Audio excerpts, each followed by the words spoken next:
напли и забих пари направо ванчо бъгър ми разгледах и маса. Влизам си от крайната маха, паля си цигарата, ратата.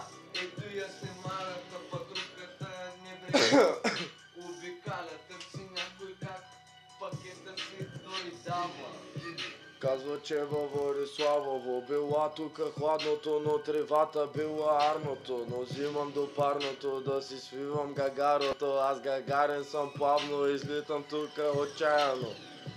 Винаги говоря ви бавно, но тръгнали така да правя го става ви леко гадно. Пешката па го подава, веча до зими на лапа и масака. Няма кой тука в Нигасаки да чака. Идвам тук от Букурещ, се върнах аз на почивка. Бях да пуша фаз в столицата, май до нас.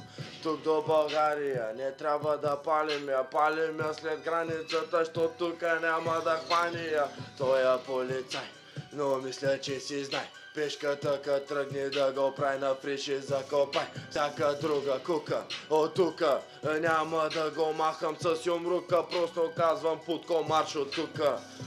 Като панда бамбук хапвам тук и не мога. Аз съм пешката, нон-стоп си паля чук. Винаги напушен с китайските очи вървя. Колкото и да съм зле путко, никога не кървя. Ви сте мазни тарикати, тук конфузни са прайти, конфуции пак ви разклати, но ви сте хамави притати, бягате за заплати. Пешката не си пати от те смешните тарикати.